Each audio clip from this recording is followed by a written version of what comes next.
The following film is the video portion of an E6-4 lesson. E6-4 is the computerized curriculum designed for homeschools, Christian schools, family worship, Sunday schools, and church Bible study groups.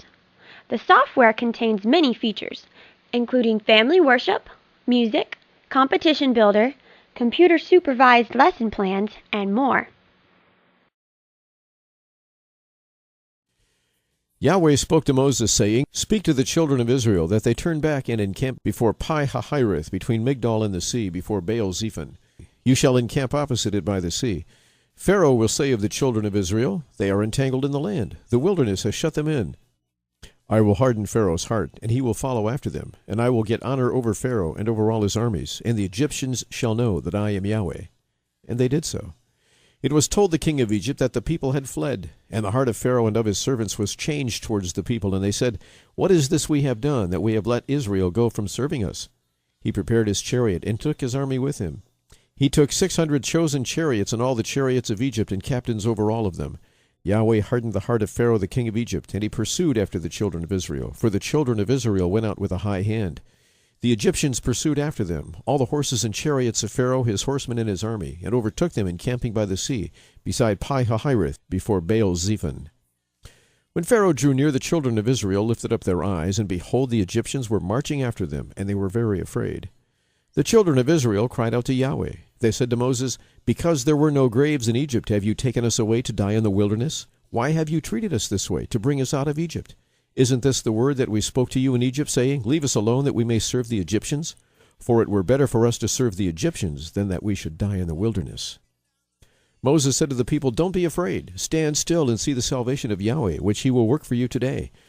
For the Egyptians whom you have seen today, you shall never see them again. Yahweh will fight for you, and you shall be still. Yahweh said to Moses, Why do you cry to me? Speak to the children of Israel, that they go forward. Lift up your rod and stretch out your hand over the sea and divide it. And the children of Israel shall go into the midst of the sea on dry ground. Behold, I myself will harden the hearts of the Egyptians, and they shall go in after them. And I will get myself honor over Pharaoh, and over all his armies, over his chariots, and over his horsemen. The Egyptians shall know that I am Yahweh, when I have gotten myself honor over Pharaoh, over his chariots, and over his horsemen. The angel of God who went out before the camp of Israel moved and went behind them, and the pillar of cloud moved from before them, and stood behind them. It came between the camp of Egypt and the camp of Israel, and there was the cloud and the darkness, yet gave it light by night, and the one didn't come near the other all night. Moses stretched out his hand over the sea, and Yahweh caused the sea to go back by a strong east wind all the night, and made the sea dry land, and the waters were divided. The children of Israel went into the midst of the sea on the dry ground, and the waters were a wall to them on their right hand and on their left. The Egyptians pursued and went in after them into the midst of the sea, all of Pharaoh's horses, his chariots, and his horsemen. In the morning watch Yahweh looked out on the Egyptian army through the pillar of fire and of cloud, and confused the Egyptian army. He took off their chariot wheels, and they drove them heavily. So the Egyptians said, Let's flee from the face of Israel, for Yahweh fights for them against the Egyptians.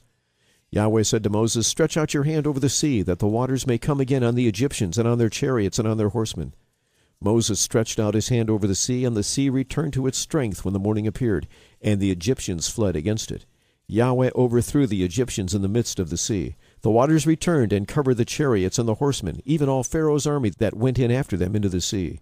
There remained not so much as one of them. But the children of Israel walked on dry land in the midst of the sea, and the waters were a wall to them on their right and on their left. Thus Yahweh saved Israel that day out of the hand of the Egyptians, and Israel saw the Egyptians dead on the seashore. Israel saw the great work which Yahweh did to the Egyptians, and the people feared Yahweh, and they believed in Yahweh and in his servant Moses.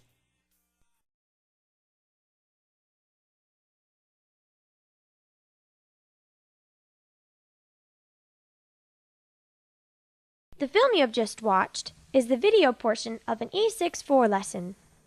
E6-4 is the software curriculum that provides education with a strong biblical worldview.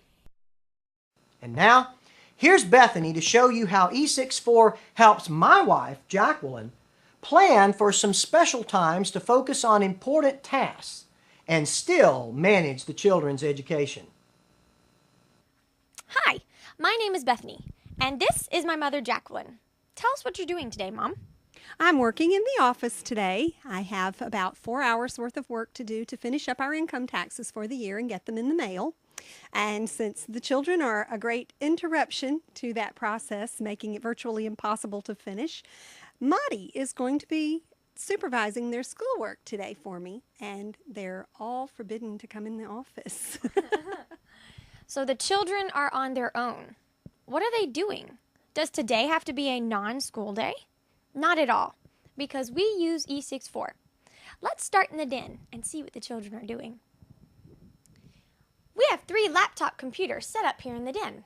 Let's visit with Sutara first. Hi, Sutara. Why don't you tell us what you're working on today? I'm working on E64 math. Wow. So what other things can you do with E64? English, history, science, and Bible studies. That's neat. So how do you know what lesson you're supposed to be working on? I don't have to know. I just log in with my name, and the program goes right to the lesson where I'm supposed to be. And if I stop in the middle of a lesson, when I sign back in, it remembers where I was. That's great. Let's go take a look at what Madison and Gavito are doing. Hi, boys. What are y'all working on today?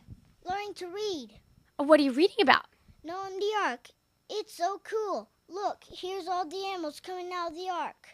That is cool. Let's go see what Madara is working on. Hi, Madi.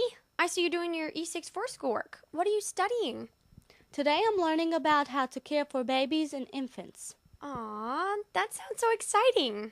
What else will you do today? Today is Mom's bill paying day, so in addition to my own schoolwork, it's my job to see that the children do their chores and their schoolwork.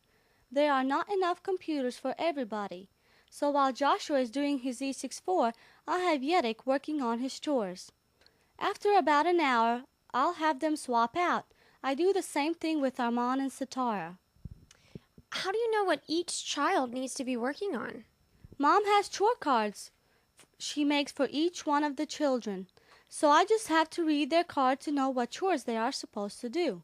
And she has already made their lesson plan for E64, so I just follow the lesson plan for each child. The computer keeps track of their schoolwork. All I have to do is make sure they are working and not being idle. How do you do that? That's easy. Watch this. If I press F3, it comes up with a daily record showing everything I've done today, including the times. So from time to time, I just go around, look at the daily record for each of the children. I can see everything he or she has done or not done, as the case may be. Thank you, Madi. Let's go see what's going on in the great room. Here we have Armand. What are you working on today, Armand? Right now I'm working for Wally, building question sets for just the Bible.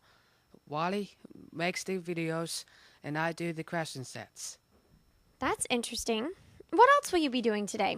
I will have to do my E64 lessons. What kind of lessons? Math, English, history, science, and Bible studies. Thank you so much, Armand. Now let's go see what Wally's doing. Hi, Wally. What are you working on? I'm working on creating the video for the next lesson in Mom's Learning to Read lesson series. Wow. Will you be doing anything else today? Yes, I'm going to be working on my E64 lessons. Thank you, Wally. And now, we see how Jacqueline can keep the children on track with their schoolwork and still have time to get her important paperwork done. The key is the lesson plan feature of E64. Because she has designed lesson plans for each of the children, E64 will provide the instruction with very little intervention needed by a teacher. A third feature is the family worship mode, which is ideal for family worship, school chapel services, family Sunday school classes, or church Bible study groups. Once you set up your lesson plan, this mode offers instruction and catechism, one lesson section at a time.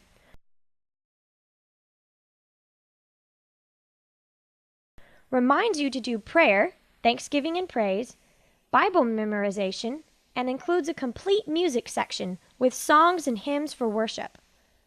Each song can be played with or without the vocals. Another E64 feature is the competition mode, where you create a lesson plan and the program randomly selects question sets from the lessons to create a fun and exciting competition, which can be as small as the competition our family does every day in our daily family worship,